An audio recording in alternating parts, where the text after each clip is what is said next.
The Sano Response to Study, Article 49. Will Jehovah answer my prayers? You will call me and come and pray to me, and I will listen to you. Jeremiah 29 verse 12. Psalm 41, please hear my prayer. Preview. This video article will explain why we can be confident that Jehovah will always answer our prayers in a loving and just way. Paragraphs 1 and 2. Why might we feel that Jehovah is not answering our prayers? Find exquisite delight in Jehovah, and He will grant you the desires of your heart. What an amazing promise!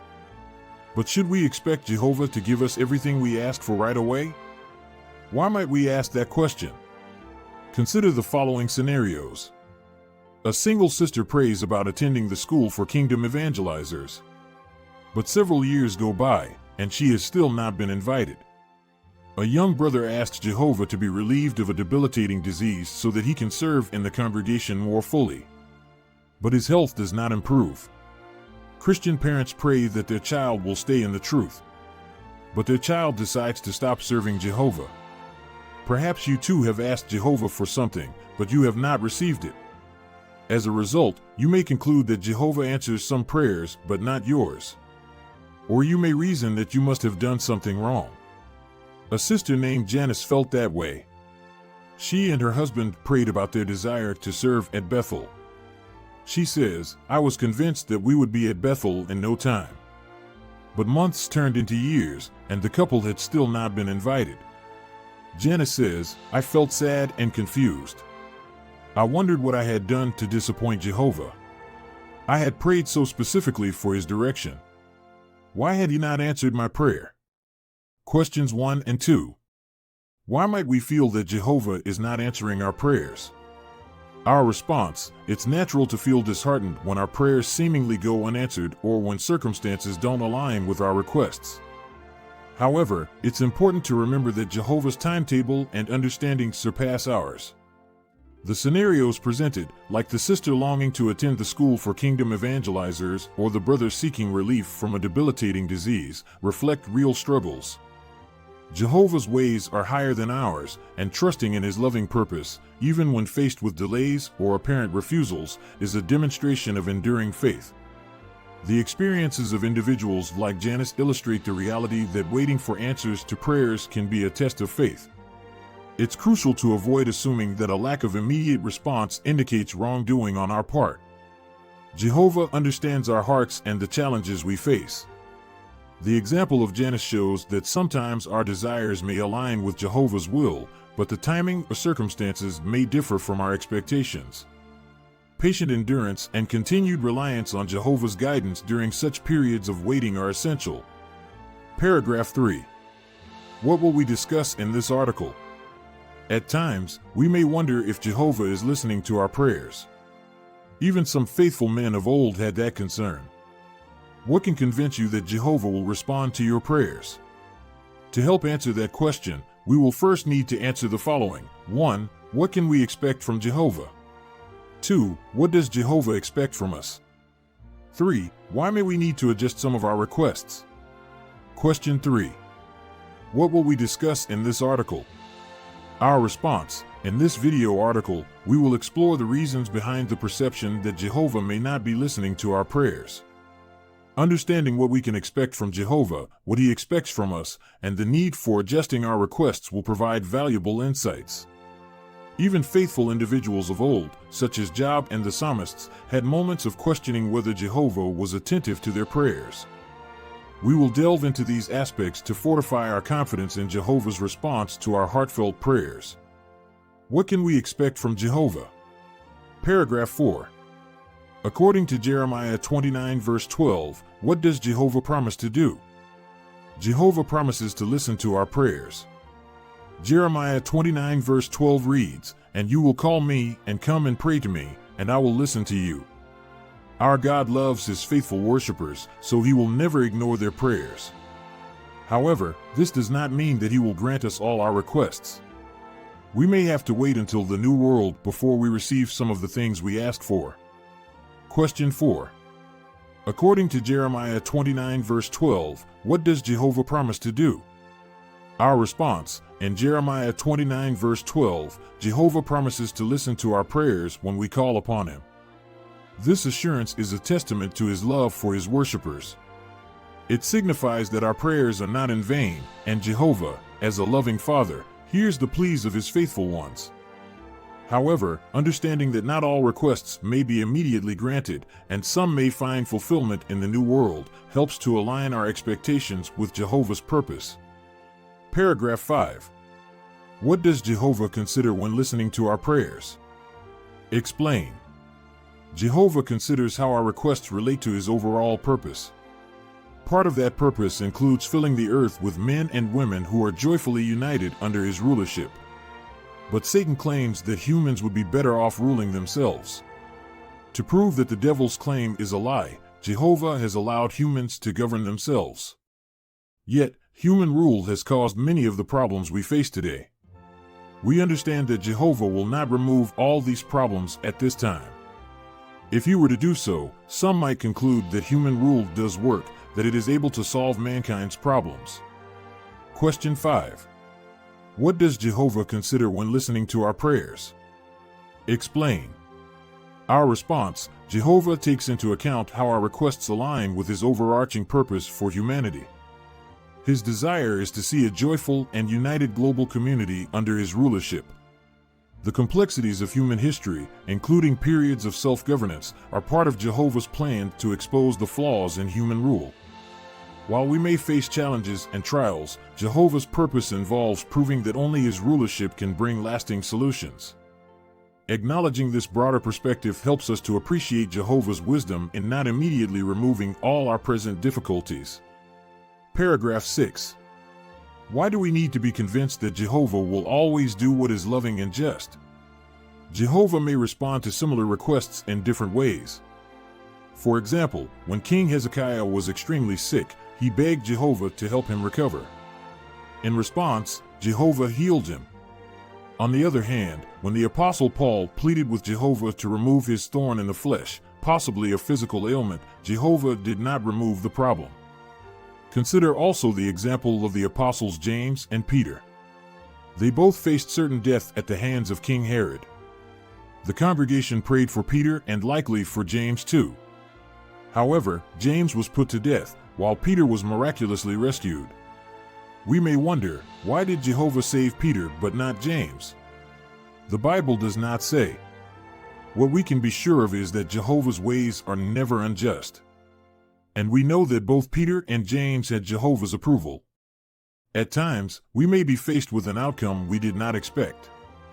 But because we trust that Jehovah's answer to our prayers will always be loving and just, we do not question the way he chooses to answer us.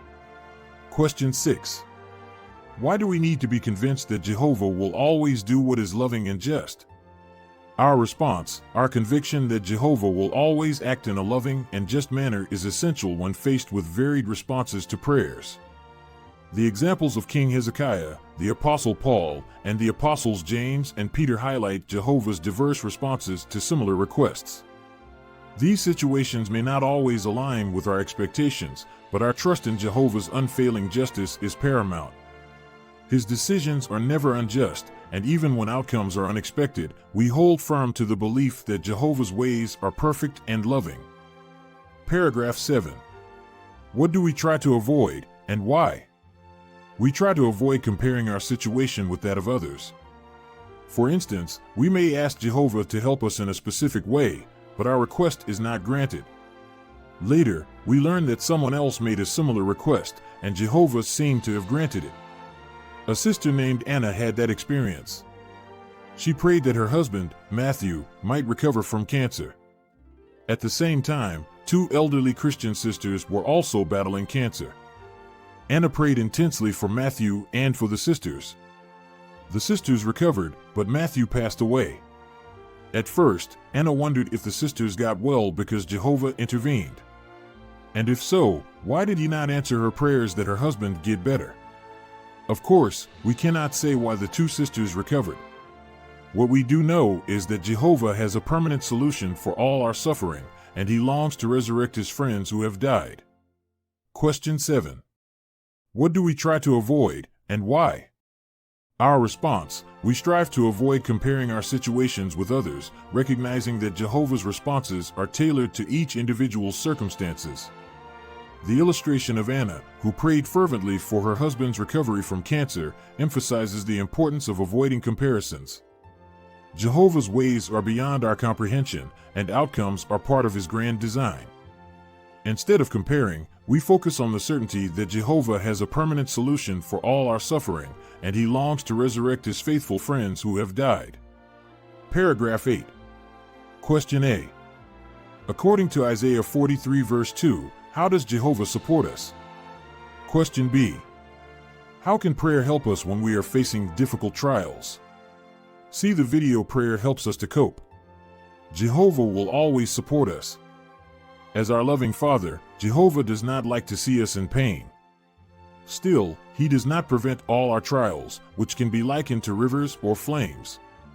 Isaiah 43 verse 2 reads, "When you pass through the waters, I will be with you, and through the rivers, they will not flood over you. When you walk through the fire, you will not be scorched, nor will the flame singe you." However, he does promise to help us pass through them. And he will not allow our trials to cause us permanent harm. Jehovah also gives us his powerful Holy Spirit to help us endure.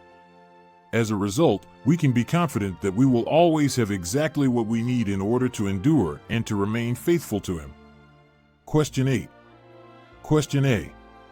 According to Isaiah 43 verse 2, how does Jehovah support us? Question B. How can prayer help us when we are facing difficult trials? See the video Prayer Helps Us to Cope. Our response: according to Isaiah 43 verse 2, Jehovah provides unwavering support during challenging times. The illustration of rivers and flames conveys the idea that trials are inevitable, but Jehovah promises to help us pass through them without causing permanent harm. Additionally, Jehovah gives us his powerful Holy Spirit to endure. In facing difficult trials, prayer becomes a vital source of strength, enabling us to endure and remain faithful to Jehovah. Our confidence lies in the assurance that Jehovah will provide precisely what we need to navigate through trials. What does Jehovah expect from us? Paragraph 9. In line with James 1 verses 6 and 7, why do we need to trust that Jehovah will help us? Jehovah expects us to trust in him. Hebrews 11 verse 6, at times, our trials may seem insurmountable. We might even begin to doubt whether Jehovah will help us. But the Bible assures us that by God's power we can scale a wall. So instead of giving in to our doubts, we should pray in full faith, trusting that Jehovah will answer our prayers. James 1 verses 6 and 7 reads, "But let him keep asking in faith, not doubting at all, for the one who doubts is like a wave of the sea driven by the wind and blown about." In fact, that man should not expect to receive anything from Jehovah. Question 9. In line with James 1 verses 6 and 7, why do we need to trust that Jehovah will help us? Our response: trusting Jehovah is a fundamental aspect of our relationship with him. In times of seemingly insurmountable trials, doubt may creep in, but we are reminded in Psalm 18 verse 29 that, by God's power, we can overcome challenges. James 1 verses 6 and 7 underscores the importance of unwavering faith in prayer. Doubt diminishes the effectiveness of our requests, likened to a wave tossed by the wind. Thus, maintaining full faith in Jehovah's ability to answer our prayers is crucial. Paragraph 10. Illustrate how we can act in harmony with our prayers. Jehovah expects us to act in harmony with our prayers. For example, a brother may ask Jehovah to help him get time off from his secular work so that he can attend a regional convention. How might Jehovah answer that prayer? He might give the brother the courage he needs to approach his employer. But the brother will still need to follow through by making the request. He may need to ask repeatedly. He may even offer to trade shifts with another employee. And, if necessary, he may offer to take the time off without pay. Question 10. Illustrate how we can act in harmony with our prayers. Our response: acting in harmony with our prayers involves proactive steps, as illustrated in the example of a brother seeking time off for a regional convention. This aligns with Jehovah's expectation that we not only pray but also take practical steps. The courage to approach the employer and the persistence in making requests demonstrate an alignment between prayer and action. This emphasizes the partnership between our faith and corresponding works. Paragraph 11. Why should we pray repeatedly about our concerns? Jehovah expects us to pray repeatedly about our concerns. Jesus implied that some of our requests would not be granted right away. So do not give up. Pray earnestly and repeatedly. When we continue praying about a matter, we show Jehovah that our request is not just a passing whim. We also demonstrate our faith in His ability to help us. Question 11. Why should we pray repeatedly about our concerns? Our response: Jehovah encourages us to persevere in prayer. Jesus, in Luke 11 verse 9, implied that some requests might not be immediately granted. Persistence in prayer, as demonstrated in the parable of the persistent widow, indicates the depth of our faith and the significance of our petitions. Continual prayer not only reflects the earnestness of our requests, but also underscores our unwavering trust in Jehovah's ability to respond in His perfect timing. Why may we need to adjust some of our requests? Paragraph 12. Question A. What is one question we should ask ourselves about our requests, and why? Question B. How can we make sure that our prayers show respect for Jehovah? See the box. Do my requests show respect for Jehovah? If we do not receive what we asked for in prayer, we might ask ourselves 3 questions. The first is, am I praying for the right thing? Often, we think that we know what is best for us. But the things we ask for may not benefit us in the long run. If we are praying about a problem, there may be a better solution to the problem than the one we are asking for. And some things we ask for may not be in harmony with Jehovah's will. For instance, consider the example of the parents mentioned earlier. They had asked Jehovah to keep their child in the truth. That seems like an appropriate request.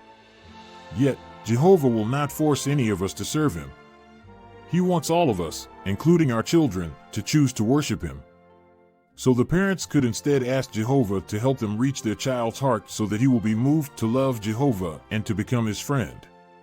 Do my requests show respect for Jehovah? Jehovah is a loving Father who wants to answer our requests. But He is also our Creator and deserves our respect. How can you show respect to your Heavenly Father when petitioning Him? Be sure that the things you ask for are in harmony with God's will and that you have the right motive. We must not allow our prayers to become selfish, focusing only on our own needs and desires. James warned first-century Christians that they would not receive an answer to their prayers if they prayed with the wrong purpose, that is, for selfish reasons. Do not be demanding. Trust that Jehovah knows the best way to answer your prayers. And at times, His response may be different from what you expect. Remember to thank Him for the things He gives you each day. Imagine the joy you bring Him when you tell Him how grateful you are for His help. Question 12. Question A. What is one question we should ask ourselves about our requests, and why? Question B. How can we make sure that our prayers show respect for Jehovah? See the box. Do my requests show respect for Jehovah? Our response: one critical question about our requests is whether they align with Jehovah's will. 1 John 5 verse 14. Jehovah is a loving Father, and respecting Him in our prayers involves ensuring that our requests are not driven by selfish motives. The box "Do my requests show respect for Jehovah" provides valuable insights, guiding us to align our prayers with God's will, avoid selfishness, trust Jehovah's wisdom, and express gratitude. Paragraph 13. According to Hebrews 4 verse 16, when will Jehovah help us? Explain. A second question would be, is it Jehovah's time to grant my request? We may feel that we need an immediate answer to our prayers. Really, though, Jehovah knows the best time to help. Hebrews 4 verse 16 reads, "Therefore, since it remains for some to enter into it, and those to whom the good news was first declared did not enter in because of disobedience." When we do not receive what we ask for right away, we may think that Jehovah's answer is no, but His answer could in effect be not yet. For example, think back to the young brother who prayed to be cured of his illness. If Jehovah had miraculously cured him, Satan could have argued that the brother continued serving Jehovah only because he had been healed. Additionally, Jehovah has already set the time to cure all sicknesses. And until then, we cannot expect miraculous cures. So the brother could ask Jehovah to give him the strength and the peace of mind to endure his illness and to continue serving God faithfully. Question 13. According to Hebrews 4 verse 16, when will Jehovah help us? Explain. Our response, Hebrews 4 verse 16 assures us that Jehovah is ready to help us in times of need. The question of whether it's Jehovah's time to grant our request emphasizes the importance of patience and trust in Jehovah's perfect timing. Sometimes, what we perceive as delayed answers are actually part of Jehovah's wise plan. The example of the young brother's illness highlights that Jehovah's timing aligns with his broader purpose, preventing potential misunderstandings and reinforcing the need for endurance. Paragraph 14. What do you learn from Janice's experience? Recall the experience of Janice, who prayed about serving at Bethel. 5 years passed before she understood how Jehovah had answered her prayer. She says, Jehovah used that time to teach me and to refine me. My trust in him needed to grow. My personal study habits needed to improve. And I needed to find inner joy, which is not dependent on my circumstances. Later, Janice and her husband were invited to serve in the circuit work. Looking back, Janice says, Jehovah did answer my prayers, though not in the way I expected. It took me a while to see the beauty of his answer, but I am so grateful to have experienced his love and kindness. If you feel that you have not received an answer from Jehovah, consider praying for other things. See paragraph 15. Question 14. What do you learn from Janice's experience? Our response, Janice's experience teaches us the profound lesson that Jehovah's answers may unfold gradually, each step contributing to our refinement and spiritual growth. The delay in Janice's desire to serve at Bethel became an invaluable period of learning, trust building, and personal development. Her retrospective gratitude demonstrates that Jehovah's answers, though not always immediate or apparent, are intricately woven with love and kindness. This encourages us to be patient, recognizing that Jehovah's timing is always perfect. Paragraph 15. Why may we need to broaden our requests? See also pictures. A third question would be, should I be praying for something else? Although it is good to be specific in prayer, we may be able to discern what Jehovah's will is for us by making our request broader. Consider the example of the single sister who has been praying about attending the school for kingdom evangelizers. She wants to attend the school so that she can serve where the need is greater. So, while continuing to pray to be invited to the school, she could also ask Jehovah to help her identify other opportunities to expand her ministry. Then she could act in harmony with that prayer by asking her circuit overseer if a nearby congregation has a need for more pioneers. Or she could write to a branch office to ask about where there is a need for more kingdom publishers. Question 15. Why may we need to broaden our requests? See also pictures. Our response, broader requests align with the recognition that Jehovah's will may be different from our immediate desires. While being specific is essential, understanding Jehovah's broader purpose helps us discern his will. The example of the single sister praying to attend the school for kingdom evangelizers illustrates the concept. Broadening her request to include opportunities for expanded ministry reflects a willingness to align with Jehovah's larger plan. This approach, supported by Acts 16 verses 9 and 10, showcases initiative in identifying and acting on additional avenues for service. Paragraph 16. Of what can we be convinced? As we have learned, we can be convinced that Jehovah will answer our prayers in a loving and just way. Sometimes we may not get the response we expect. But Jehovah will never ignore our prayers. He loves us very much. And he will never abandon us. So, continue to trust in him at all times, pouring out your heart to him in prayer. Question 16. Of what can we be convinced? Our response, the assurance from Psalm 4 verse 3 and Isaiah 30 verse 18 is that we can be convinced Jehovah will answer our prayers in a loving and just way. Despite unexpected responses, Jehovah's love remains constant. The exhortation to trust in Him at all times and the invitation to pour out our hearts to Him in prayer underscore the enduring nature of our relationship with Jehovah. Jehovah, our loving Father, will never abandon us. Regarding our prayers. Question 1. What can we expect from Jehovah? Our response: from Jehovah, we can expect attentive listening to our prayers, as promised in Jeremiah 29 verse 12. However, the article emphasizes that while Jehovah loves His worshipers and hears their prayers, it does not guarantee that every request will be granted immediately or in the way we expect. Jehovah's responses are based on His wisdom, love, and consideration of His overall purpose. Question 2. What does Jehovah expect from us? Our response: Jehovah expects from us genuine trust and faith, Hebrews 11 verse 6. The video article highlights the importance of unwavering trust, even when faced with challenges. It emphasizes that our prayers should be accompanied by actions in harmony with our requests.